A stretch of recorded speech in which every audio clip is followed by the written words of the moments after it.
Hey everyone, welcome to my channel. Today we're going to do a review of one of my 1/6 scale action figures. And he's an Imperial Japanese officer. Here is the package. And the figure is made by 3R. And here's his name, Sachio Eto, 1/6 scale collectible figure. And he's from Imperial Japanese Navy, 32nd Army, 24th Division. So this division was formed in Manchuria, in China. Back then it was called Manchukuo, a puppet state set up by the Japanese in the 1930s.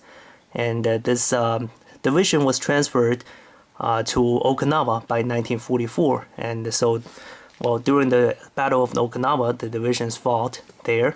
And so, it turned out to be one of the last battles of World War II. So, yeah, let's find out what's inside.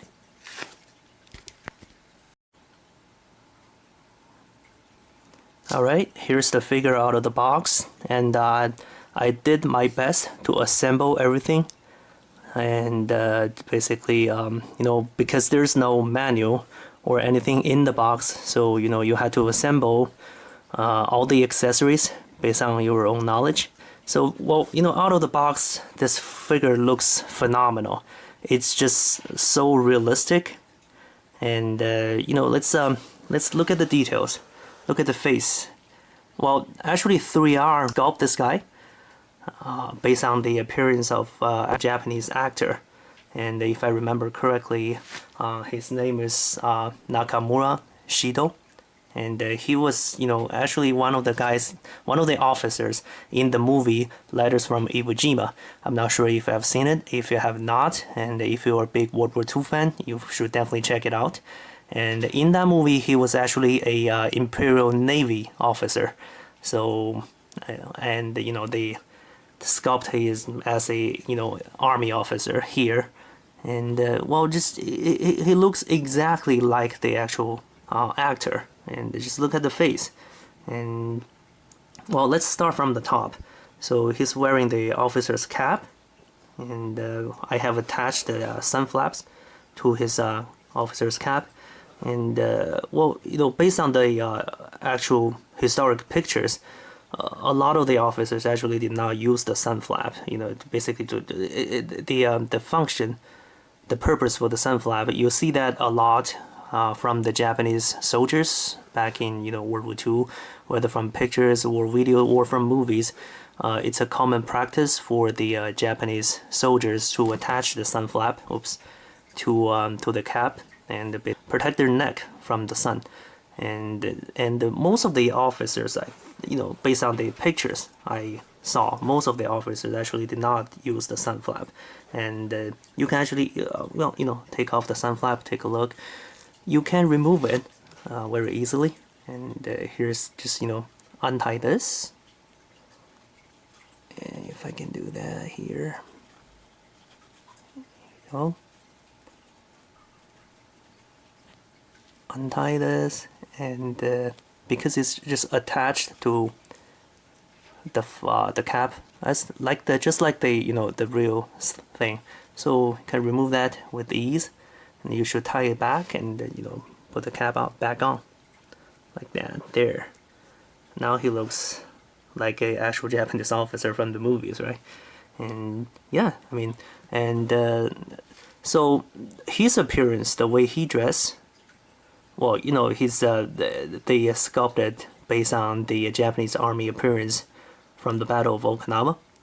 And Okinawa is kind of like in the tropical area, and but the way he dressed is basically represents the typical appearance of the Japanese officers in World War II. In tropical areas, usually they wear the white shirt with the collars on top, actually on top of the tunic, and so they had to place the collar rank bar at the lower lapel. And I do have one of the complaints. The upper lapel of the tunic is a little bit too big. In my opinion, a little bit too big than the actual tunic, the appearance, because the white shirt collar should be able to cover most part of the upper lapel. And so that's why the Japanese officer usually they wear the rank rank bar at the lower lapel, and his rank is lieutenant. And you can also tell his rank from his cuff here, 1 stripe, 2 stars. So he's an army lieutenant.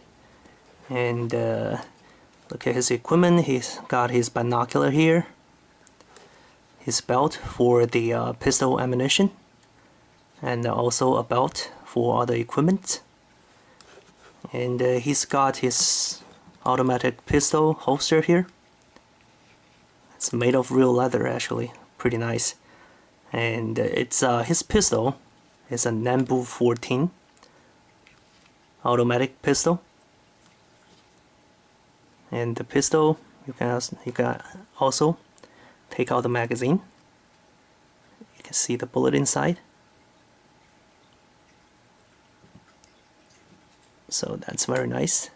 An interesting thing about the pistol and the holster is that back in World War II in China, the pistol was called 王八盒子, basically means the turtle's shell.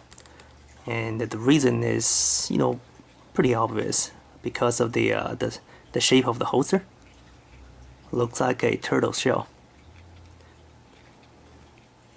Alright, so the pistol itself, it was said it was not very reliable. It malfunctions a lot. And but it was only the officers can have it. So it's kind of like a privilege or a symbol of status.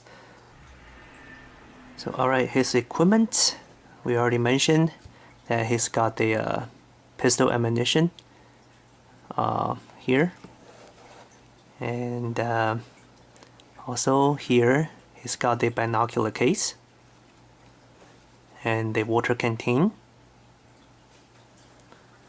Here's also a map case.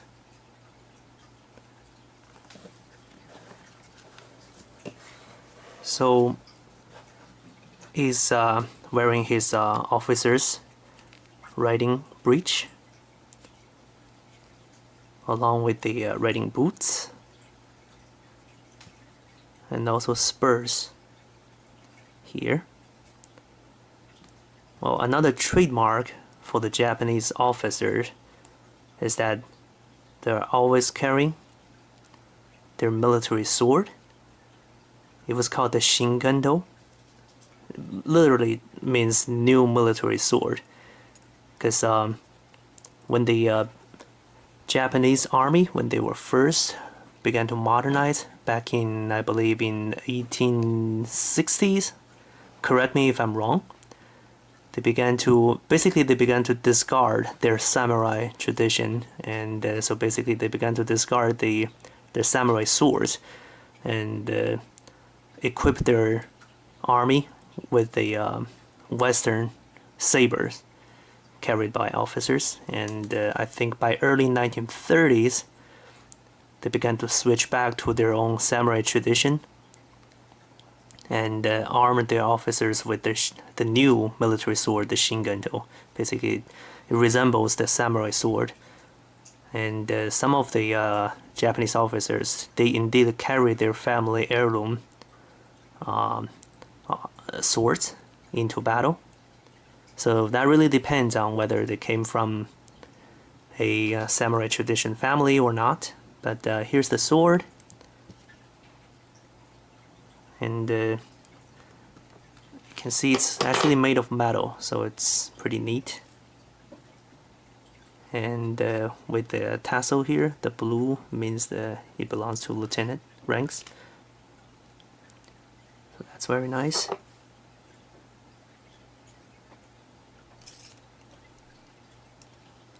So that's about his equipment, his appearance. It looks very neat. I mean, it looks very lifelike. And just look at the officer, look at his face. It's definitely incredible. And some of his accessories he came with. Here's the helmet with the camouflage netting on it. And here's the tape cloth to wear the helmet. I'm not going to put it on him right now, but I'm going to show you next time when I do the review of a Japanese soldier. So I'm going to show you how to basically put it on and what it looks like on a action figure. But he does come with one of the helmet, one of the traditional Japanese fan. So that's pretty interesting. Right. Two interchangeable hands, one with the trigger fingers. The other one is basically holding, whatever you want to hold. And the hands I'm currently using on him comes with white gloves, and the fingers are bendable. Basically, you can use you bend the fingers to either hold a pistol or maybe do a salute if you want.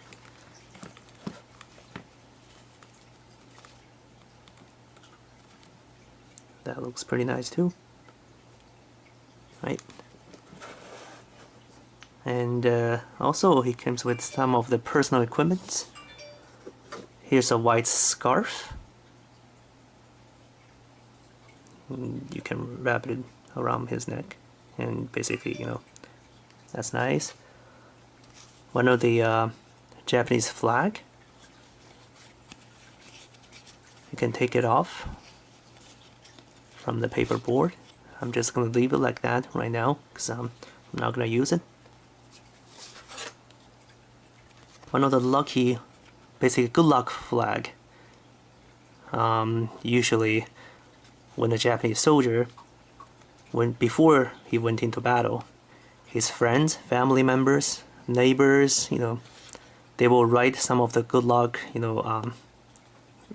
basically, their prayers or something like that on one of the flags, and the soldier will carry it into battle. Basically, it's a good luck, big good luck charm. Also, it's also attached to a paper board. I'm just gonna leave it like that for now. And this one is called a 1,000 stitch belt, also a good luck charm, something like that. So it was said that again, his family member, his neighbors, his friends, one person will do one stitch on this belt, and basically it means good luck. And usually, the Japanese soldiers will wear it over his waist, underneath the uniform, of course.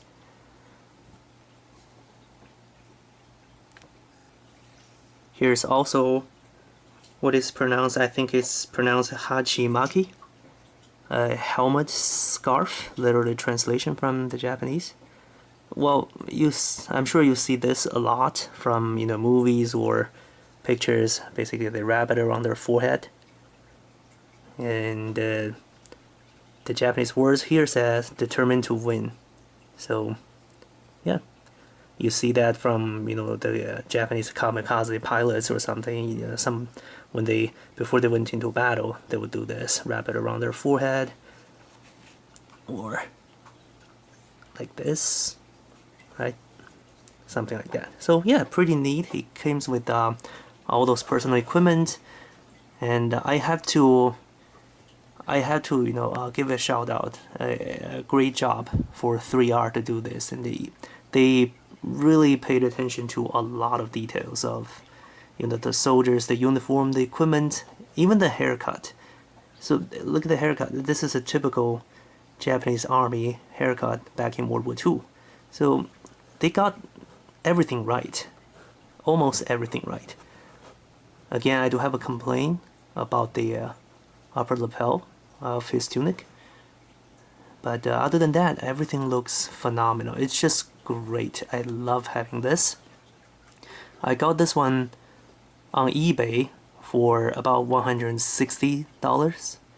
So it's definitely not cheap, but I would definitely recommend this because it's worth every penny. I just love it. So, and I believe it was manufactured in 2018. So it was relatively new. It's not like dragon figures. I mean, if you collect the dragon figures, you know they have, basically they stopped producing those military figures. So, but for this one, it's still in the market, relatively new, not that hard to find, I believe. So if you like it, I mean, definitely, I would say that it's definitely worth collecting. So yeah, if you like what you see, please subscribe. I will have more videos about my figures in my collection in the near future. And yeah, please like my video, and I will see you next time.